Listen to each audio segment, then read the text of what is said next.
Hello everyone, my self Vicky. आज हम discuss करेंगे वास्तविक संख्या के उन महत्वपूर्ण प्रश्नों को जो आने वाले बोर्ड एग्जामिनेशन के लिए बेहद महत्वपूर्ण है।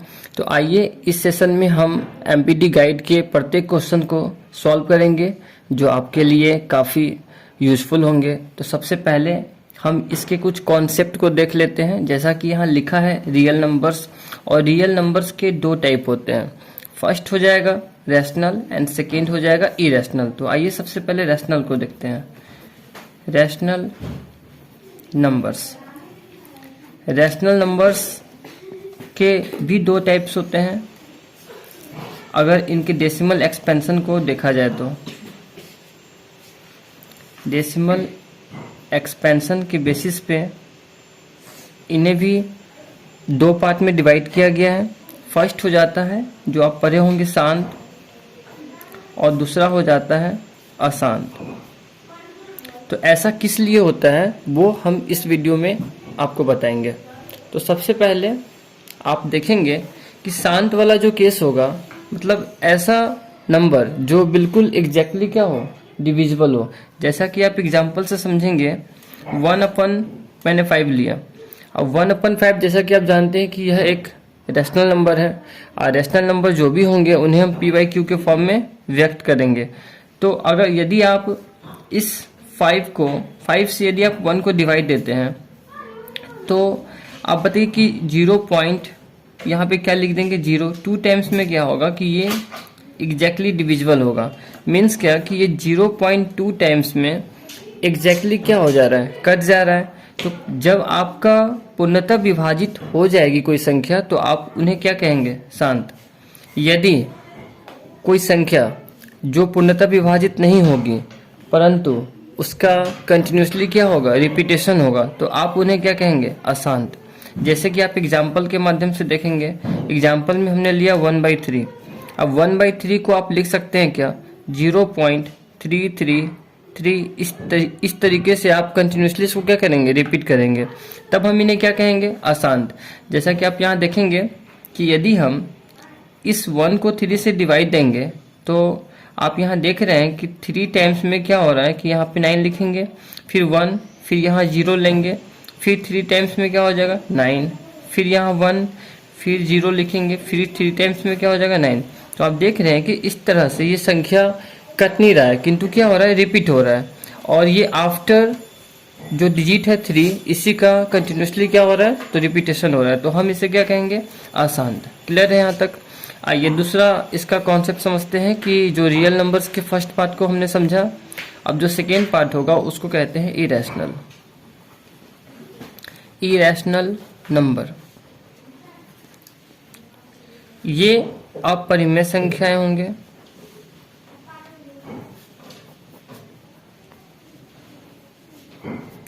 और रैशनल नंबर को हम कहेंगे परिमेय संख्या।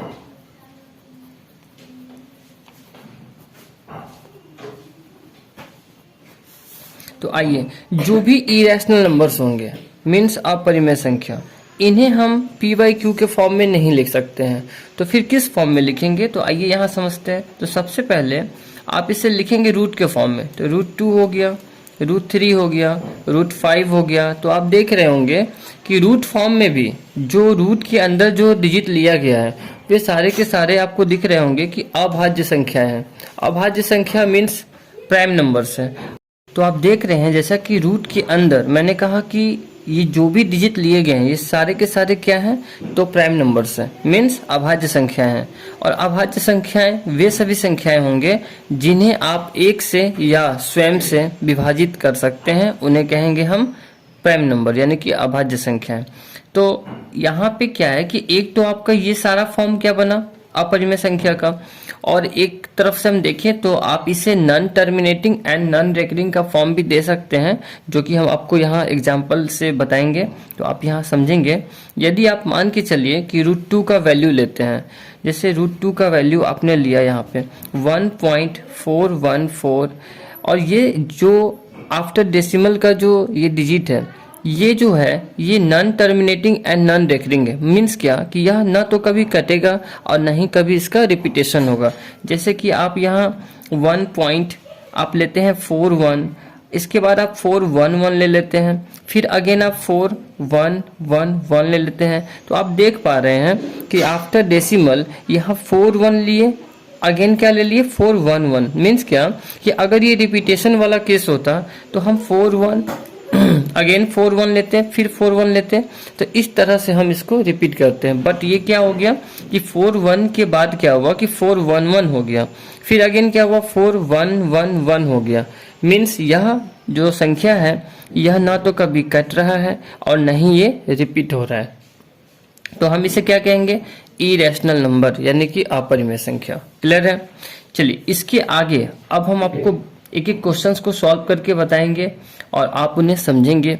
इससे पहले एक चीज और हम बता दें कि कहीं भी आपको अगर पाई दिखे तो पाई जो होगा ना, पाई भी एक अपरिमेय संख्या होगा। पाई क्या होगा, तो आपका आंसर होगा पाई भी एक अपरिमेय संख्या होगा।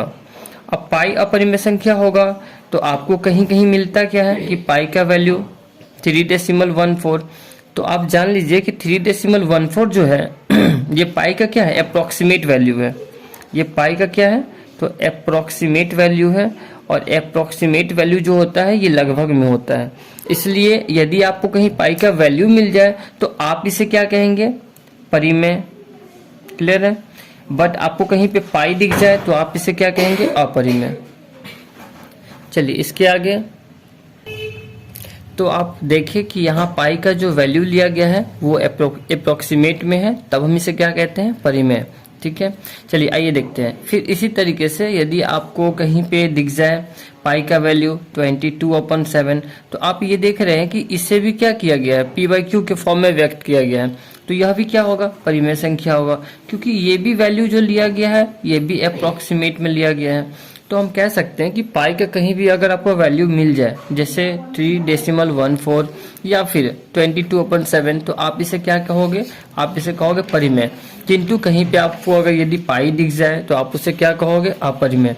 अब एक नोट में आप लिख लेंगे कहीं भी पाई को अगर किसी संख्या से डिवाइड किया मिले, या फिर पाई में किसी संख्या से मल्टीप्लाई किया मिले, या फिर पाई में किसी संख्या को ऐड किया हुआ मिले, या फिर पाई में किसी संख्या को सब्ट्रैक्ट किया हुआ मिले, तो ये इन सारे केसेस में आप इसका आंसर क्या दोगे, अपरिमेय। इन सभी केसेस में आप इसका आंसर क्या करोगे, अपरिमेय। क्लियर है।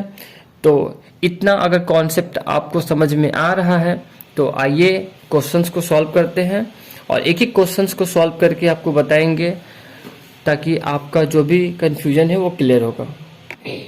अब आप देख रहे हैं जैसा कि यहाँ पे क्वेश्चंस नंबर 1 है जो कि दिया है π/3।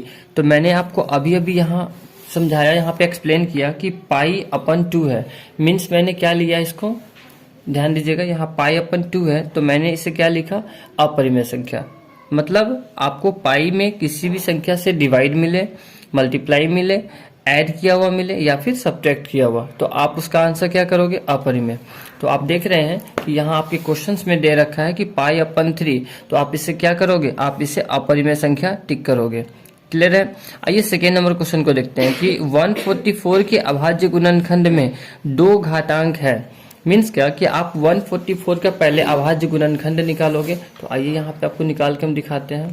तो चलिए देखिए 144, तो 144 का यदि आप अभाज्य गुणनखंड निकालेंगे, अभाज्य गुणनखंड का क्या मतलब हो गया, देखिए यहाँ 144 लिया गया है और इनके अभाज्य गुणनखंड यदि हम निकालते हैं तो इनके जो भी फैक्टर्स होंगे यानी कि जो भी गुणनखंड होंगे वे सभी के सभी क्या होंगे, अभाज्य संख्या होंगे। तो सबसे पहले आप 2 से यहाँ पे इसको डिवाइड करो तो कितना टाइम्स, 72।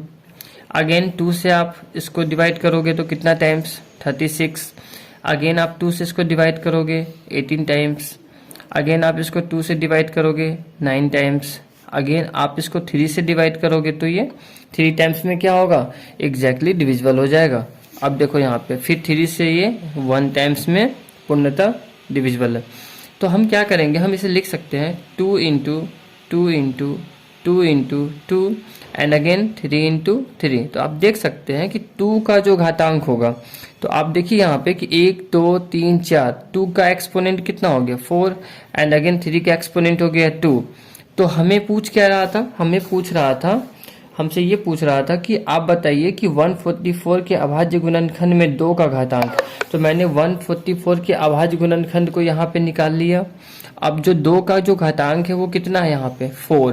तो इसका जो राइट आंसर होगा वो कितना हो जाएगा 4, जो कि ऑप्शन नंबर दिए गए हैं आपके सी में। क्लियर है, सी इसका राइट आंसर हो जाएगा। आइए अब नेक्स्ट क्वेश्चन देखते हैं। क्वेश्चन नंबर 3 में क्या कहता है कि 45 एंड 60 का मसा क्या होगा।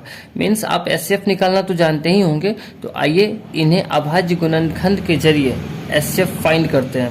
तो क्वेश्चन नंबर 3 यहाँ पे सॉल्व करेंगे। 45 है, 45 के जितने भी अभाज्य गुणनखंड होंगे उन्हें हम यहाँ लिख लेंगे।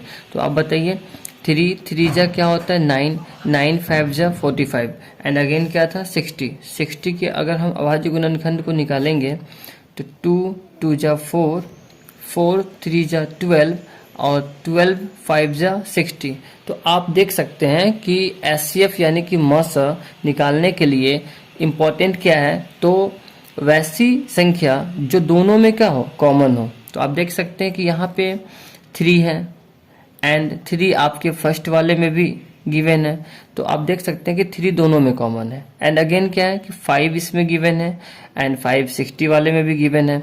तो हम कह सकते हैं कि जो भी अभिष्ट गुणनखंड होंगे, जो भी अभिष्ट गुणनखंड होंगे मीन्स क्या कि जो भी कॉमन फैक्टर होंगे, कॉमन फैक्टर इन दोनों में वे हो जाएंगे 3 × 5।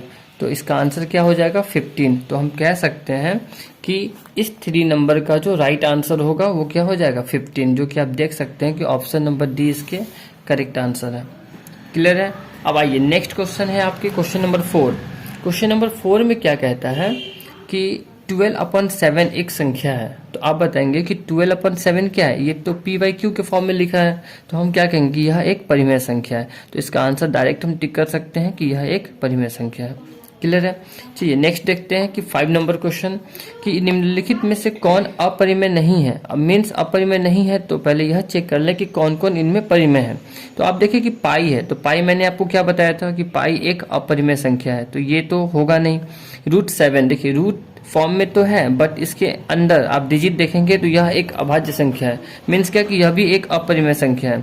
आप इन दोनों को देखें कि यहाँ भी रूट फॉर्म में है और यहाँ भी रूट फॉर्म में है और दोनों के अंदर क्या है एक अभाज्य संख्या है, मतलब ये भी अपरिमेय संख्या है। मीन्स क्या कि ये जो आपका ऑप्शन डी होगा ये आपका अपरिमेय संख्या नहीं है। क्लियर है। चलिए नेक्स्ट क्वेश्चन है क्वेश्चन नंबर 6। तो क्वेश्चन नंबर 6 को सॉल्व करने के लिए आपको एक फॉर्मूला याद होना चाहिए या पता होना चाहिए, वो यहाँ देखेंगे आप। तो अगर एलसीएम किसी भी 2 नंबर का आपको दिया हो इनटू एचसीएफ किसी भी 2 नंबर का आपको गिवन हो, इसका फॉर्मूला क्या बनेगा प्रोडक्ट ऑफ 2 नंबर्स, यानी कि 2 संख्याओं का गुणनफल।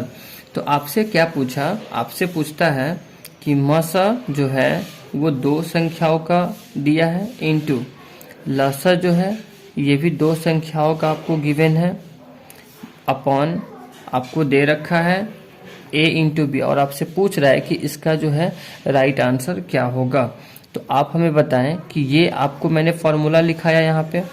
अब आप सोचें कि यदि मसा 2 संख्याओं का यहाँ गिवन है एंड इनटू लसा 2 संख्याओं का गिवन है और a × b अगर आप इसके फ्रैक्शन में लाते हो तो इक्वल टू क्या बचेगा 1। तो इसका आंसर यहाँ पे क्या हो जाएगा 1। क्लियर है। जो कि आप देख रहे होंगे इसका आंसर क्या आ जाएगा 1, जो कि आप देख रहे होंगे कि ऑप्शन नंबर इसके फर्स्ट में गिवन है। तो इसका राइट आंसर क्या हो जाएगा 6 का A। ये आपके क्वेश्चन नंबर हो गए 6। इस तरह से आपके सारे क्वेश्चंस को सॉल्व किया जाएगा। अगर आपको यह वीडियो अच्छी लगी हो तो इस चैनल को लाइक एंड सब्सक्राइब करें ताकि आपके लिए इस तरह की और सारी वीडियोज हम बनाते रहें। Thank you.